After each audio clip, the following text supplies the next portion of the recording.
শ্বহীদ কৃষক শ্বহীদ এনেহেন এক পুণ্যভূমিত আজি আমি উপস্থিত হৈছোঁ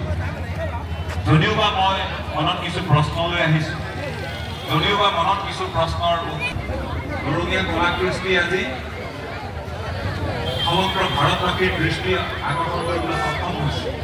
এইখিনি আৰু প্ৰস্তুতি হ'ব লাগে বল ভূমিকা গ্ৰহণ কৰক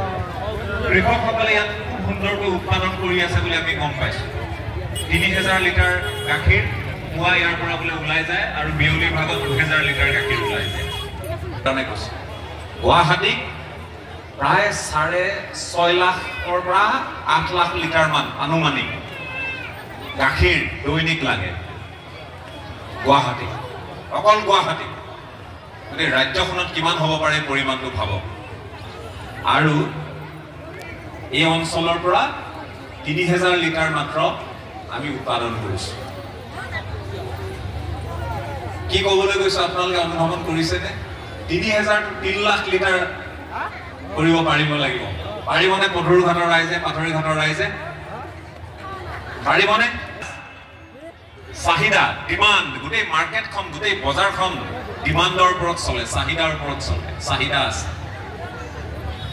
২০০তকৈ অধিক লাগিছে গামোচা মোটামুটি গোটেই অসমখনৰ কথা ভাবক আমি সক্ষম হ'ব লাগিব গামোচা ঘৰে ঘৰে উৎপাদন কৰি গোটেই বছৰটোলৈ খাই থাকিব পৰা অৱস্থা আমাৰ আহিছে জিআই টেগ পালোঁ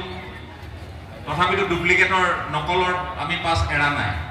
নহয়নে হৈছে স্বাভিমানী অসমীয়া হিচাপে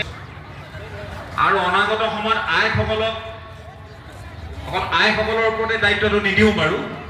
শিপিনী পুৰুষ মহিলা সমন্বিতে